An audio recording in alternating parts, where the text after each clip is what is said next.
రెండు తెలుగు రాష్ట్రాలలో వర్షాలు కుమ్మేస్తుంటే అక్కడ మాత్రం వరుణుడి కోసం యాగాలు చేస్తున్నారు. అది ఎక్కడో కాదు, విశాఖ జిల్లాలో ఈ విచిత్ర పరిస్థితి నెలకొంది. జిల్లాలో గత 2 రోజులుగా ఒకటి రెండు ప్రాంతాల్లో వర్షం కురిసిన జిల్లా సగటు వర్షం లెక్కిస్తే 50% తక్కువగా ఉందని అధికారులు చెప్తున్నారు. విశాఖ జిల్లాలో గత 3 నెలలుగా వర్షభావ పరిస్థితులు ఉన్నాయి. నైరుతి రుతుపవనాలు ప్రవేశించి దాదాపు 2 నెలలు దాటినా సరే విశాఖ ప్రజలకు వర్షం కోసం ఎదురు చూపులు తప్పేలా లేదు. జూన్ తర్వాత ఇప్పటి వరకు శివారు ప్రాంతాలలో మినహా నగరంలో ఎక్కడా చెప్పుకోదగ్గ వర్షాలు కురవలేదు.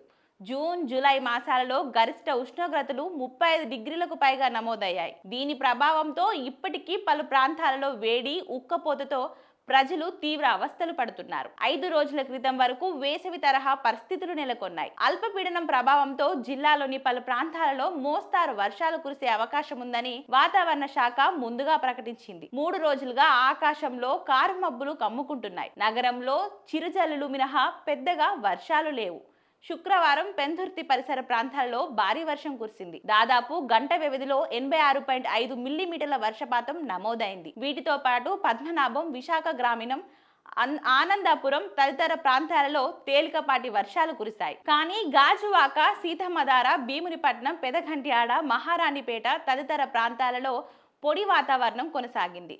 జూన్ నెల నుంచి సరైన వర్షాలు లేకపోవడంతో అరివోర, మధురవాడ, ఎండర తదితర ప్రాంతాలలో భూగర్భ జల మట్టాలన్నీ పడిపోతున్నాయి. విశాఖ జిల్లాలో గత 3 నెలలుగా వర్షభావ పరిస్థితులు కొనసాగుతున్నాయి. ఇక నైరుతి రుతుపవనాలు ప్రవేశించినప్పటి నుంచి ఇప్పటి వరకు జిల్లాలో 40% వరకు లోటు వర్షపాతం నెలకొంది. ఇది రాష్ట్రంలోనే అత్యధికంగా పరిగణించవచ్చు. జూన్ మాసం తర్వాత ఇప్పటి వరకు 344.1 మిల్లీమీటర్ల వర్షం కురవాల్సి ఉంది. కానీ 206.6 మిల్లీమీటర్ల వర్షపాతం మాత్రమే నమోదైంది.